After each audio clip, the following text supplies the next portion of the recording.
welcome to Booklist. I'm Nancy Pearl. My guest today at Folio in downtown Seattle is Daniel James Brown, whose new book is Facing the Mountain, a true story of Japanese American heroes in World War II.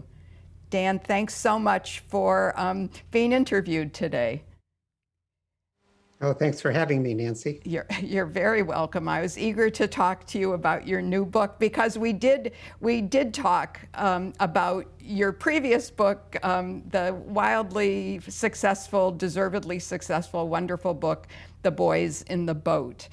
So I guess I want to start with how you felt after The Boys in the Boat was such a big hit, and whether you had in mind at that time your next book, which became Facing the Mountain.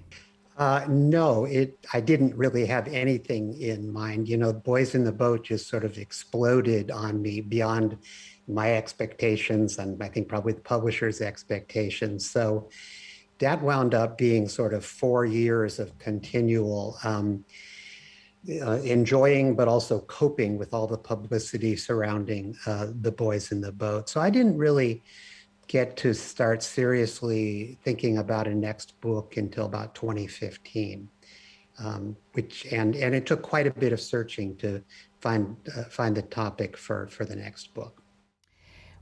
Were there topics that you tried out, did a little bit of research into and then said, not this time, or this won't work, or what's that process like? Yeah, there were probably a dozen or so that I sort of started tentatively down the road, and for one reason or another, they just sort of petered out. Doing one of these kinds of books takes 4 or 5 years of my life because I do so much research. So I really didn't want to find myself 2 years into something and then have it peter out or just lose interest in it. And also there was a really interesting story about one of the early female pilots, first women to fly, that I thought was really interesting. But it really depended on making connections with family members in order to fully understand her life. And I found a few people, but I just couldn't find enough meat to put on the bones there, because I couldn't find enough people who knew her well. After trying out several different ideas over the years, you came up with this idea for your new book, Facing the Mountain, and it was a kind of an accident almost, or a kind of strange synchronicity. Could you talk about that? Yeah, it seems most of my books start that way. In 2015, I met a gentleman named Tom Ikeda in Seattle. And Tom has for 25 years been collecting the oral histories of Japanese Americans and videotaping them and making them available online. And so I got talking to Tom about what he was doing, and I went home and I started watching some of these videotaped oral histories. And I was just mesmerized by many of the stories I was hearing. They were the kinds of stories I gravitate towards. They were stories about young Americans persevering, trying to overcome great difficulties, and in the end, getting through really tough times. Did like a light bulb go off in your head, and you said, this is what I'm going to do for the next 3 or 4 years. I'm going to talk about the experience of these men. Yeah, at some point it did. Actually, I think I know the clip I was watching, a young man named Rudy Tokiwa, actually an old man remembering when he was a young man. Yeah. And he was tearing up over some of his recollections. And I think it was when I was watching that particular interview that I really realized this was a story with a lot of heart and with a lot of different dimensions to it. And one that, I thought I understood about Japanese American incarcerations and that period of history, but I learned so much from these oral histories that I thought the story was more complicated and more interesting than I had thought. So I think it was actually listening to that one interview that sort of pushed me over the edge into doing this story. And in this book, you did something similar to what you had done in Boys in the Boat, which was introduce in separate vignettes a group of young men who are going to play major parts. What draws you to that method? Well, what I want to do is, I don't think of myself as an historian. I think of myself as a storyteller who wants to tell personal stories that shed some light on history. And that works for me, and I think it tends to work for readers in order to personalize the history, make it come alive for them if you can closely follow the lives of a relatively small number of characters, of real people in this case. So actually what I did is I narrowed it down to, I realized that right after Pearl Harbor, young Japanese American men in particular, Japanese people in general faced a huge set of problems, but young draft age men in particular had very difficult choices to make about how they were going to conduct themselves in the wake of Pearl Harbor and all the venom that was directed towards Japanese Americans right after that event. So that became the focus, and I wound up with four people that had to confront that problem and how they worked it through and what they did during the war. I thought that one of the most moving parts of your book, which is filled with very moving accounts, but one of the accounts that I really felt I was there in a way was the opening when you described the attack on Pearl Harbor. And I have a master's degree in history, and I read history for entertainment, for fun, for learning. But I had never read an account of Pearl Harbor from the point of view in which it's presented in this book. Yeah, it was kind of eye-opening for me too. I think we all sort of have a sense of what happened at Pearl Harbor. All our lives, we've seen movies and read books about it. But as I was listening to the oral histories of these young Japanese Americans who were in Honolulu that day, I realized that seeing it through their eyes was a somewhat different experience. When they looked up and saw the insignia of Japanese Imperial warplanes over Pearl Harbor attacking the base there, they knew in an instant that their lives were going to be transformed in a way that they couldn't possibly be prepared for. And so I just think seeing the events through that different lens, it taught me a lot. And I think readers will get a lot out of seeing it through those eyes as well.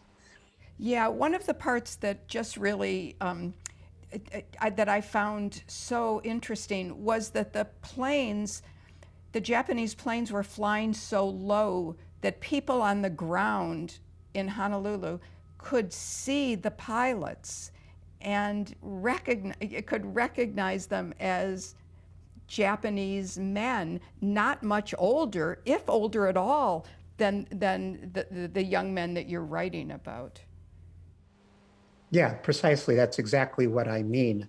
The faces that were looking down at them looked a lot like their own faces. And so in that, there was an instant apprehension in that moment that they and their parents, who were Japanese, were going to have to confront a mountain of troubles, which is where the title of the book comes from, actually. Right. At one point in their lives, they're simply moving forward with their lives.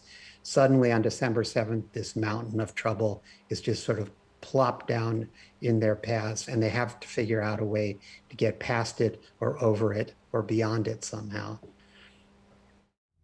There's so much that's going on in this book, so much that you cover in following the lives of these young men and others, because some of the young men that you write about did join the Army, the U.S. Army, and others chose a different direction.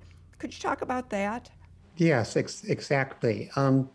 Right after Pearl Harbor, Japanese Americans were not allowed to enlist in the US military simply on the basis of their ancestry, which was an enormous disappointment to thousands and thousands of them who wanted to enlist. But roughly a year later, the Roosevelt administration reversed its course and created an all Japanese American fighting force called the 442nd Regimental Combat Team. And at that point, thousands of young Japanese American men did sign up. And much of the story follows them.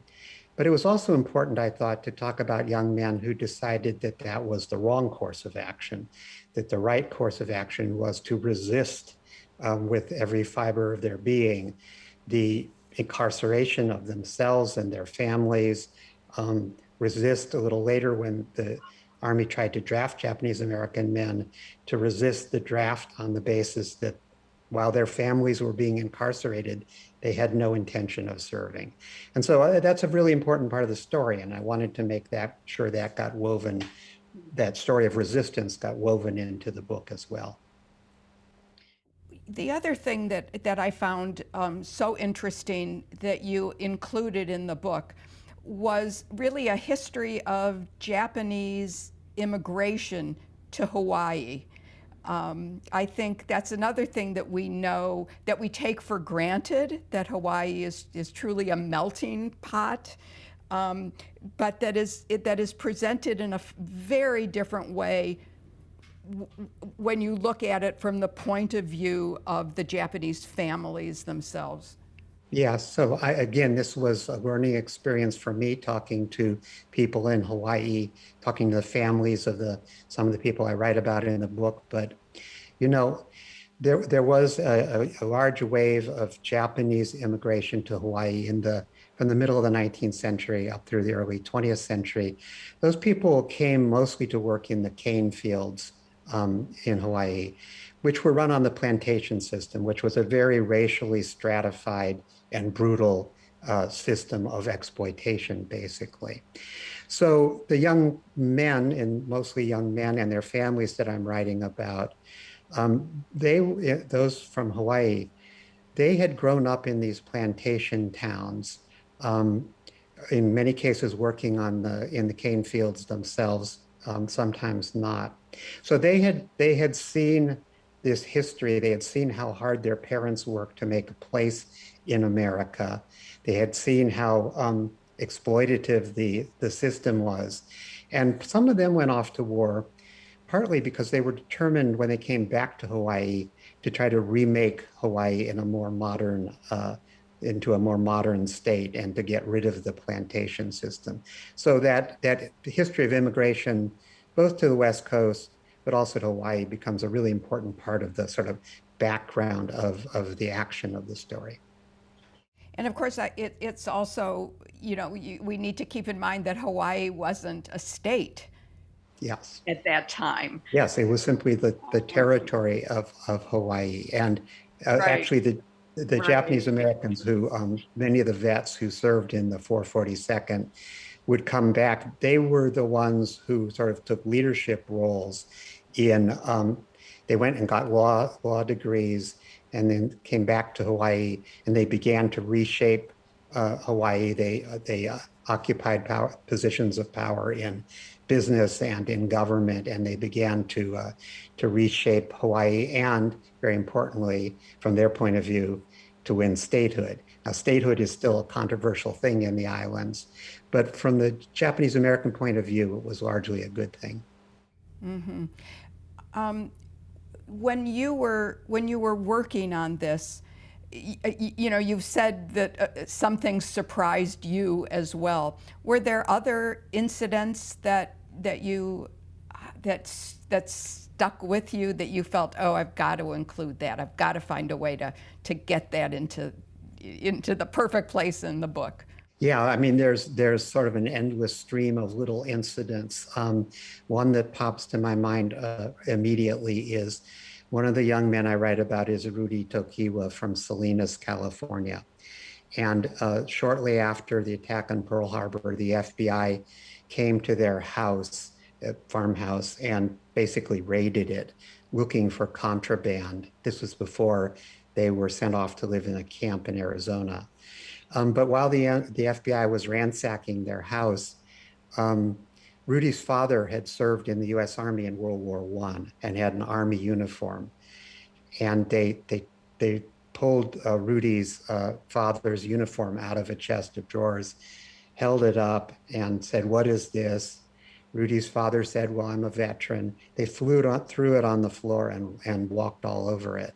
So there were these shocking kinds of incidents surrounding the actual rounding up and incarcerating of Japanese Americans in the weeks and months following Pearl Harbor. I was also very interested in the fact that, that Honolulu was kind of a company town. I mean that the land that the Japanese Americans, that the original Japanese families were living on could be taken away from them really at the whim of the plantation owners. The big sugar interests and pineapple, like the Dole Pineapple Company, these large corporate interests, particularly sugar interests, literally owned whole islands. So one of my characters is Katsugo Katz Miho, who grew up on Maui, which we think of as this wonderful place to go on vacations now, and it is. But it was basically the island, all the usable parts of the island were owned by the sugar companies. And so both the native Hawaiians and the Japanese immigrants really had no choice but to work land or that was owned by somebody else, or in these towns, like Katz grew up in Kahului on Maui. The town itself was owned by the sugar company and the railroad associated with it. And so his family owned a hotel, but the land on which it sat belonged to this combined sugar and railroad company, and so could be taken away at any point. So they were constantly at the mercy of these corporate interests, simply in running their own little business. You include, of course, the bombings of Hiroshima and Nagasaki, and the connection of at least one of the characters, one of the young men in the book has a sister who is living in Hiroshima. What was, yeah, talk about that. Well, the Katz, the young man who grew up on Maui that I just mentioned, his sister Fumie, shortly before the war, she was fed up with the racial situation in Hawaii. So she moved to Japan, moved in with another sister who was already in Japan, and that sister's husband in Tokyo, shortly before the war began. And so we see her early in the book, and then as the war begins, life began to sort of spiral over years, began to sort of spiral down for the Japanese people in general. And so we don't see Fumie again much until near the end of the book. By then, she and her in-laws have moved to a village just outside of Hiroshima. And on the morning of the atomic bombing of Hiroshima, Fumie had a job in downtown Hiroshima. She missed her train that morning into the city. And so she was still at the train station when she saw the mushroom cloud and that resulted from the bombing, of course. She then went, I think it was the next day, she managed to get into central Hiroshima. She was trying to find one of her work colleagues, a friend. And she spent the next several days wandering around amidst, the scenes of horror in what was left of central Hiroshima, trying to find her friend, but also trying to help many people. And it utterly transformed her life. She later became a very active pacifist, a Quaker, spent the rest of her life preaching peace. So a really interesting woman. Yeah, and you sort of, think of her missing the train, and what that small event meant, because who knows whether she would have survived the bombing if she had made the train that she was supposed to be on. She almost certainly wouldn't have, yeah. So again, and she was an American, so again, it's just a different set of eyes to see something we feel that we already know very well. Do you have an idea for your next book, or are you at that stage where you're still kind of celebrating this book and enjoying that you're done and it's out for its eager readers? I'm enjoying that I'm done.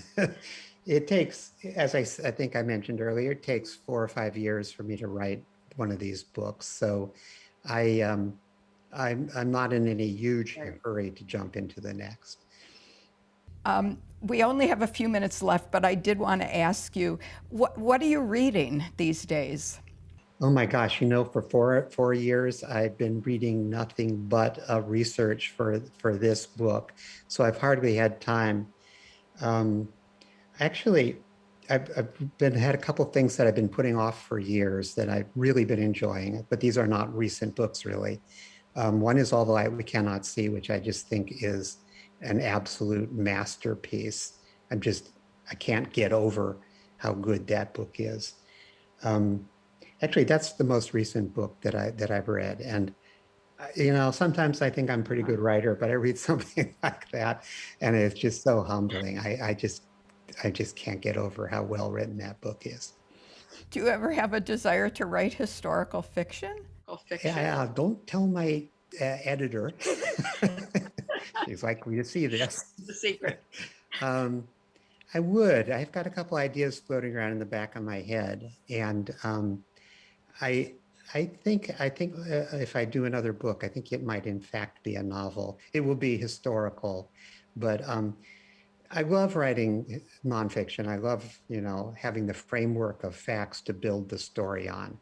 And it's a little scary to step outside that framework and have to imagine everything from scratch. But it's also kind of liberating. I was talking to Laura Hillenbrand about this recently, and she feels the same way about it, that the framework is very reassuring. I don't think she has any plans to go that direction, but I am very tempted to just sort of give it a try and see whether I have the power of imagination to make something out of nothing. Well, thank you very much. I, for one, am looking forward to that book if you do go that way. This has been an episode of Book Lust. My guest today is Daniel James Brown, whose new book is Facing the Mountain, a true story of Japanese American heroes in World War II. Dan, thanks so much for doing this Zoom interview, and good luck with the book and with whatever you choose to write about next. Great. Thanks so much for having me, Nancy. Bye-bye.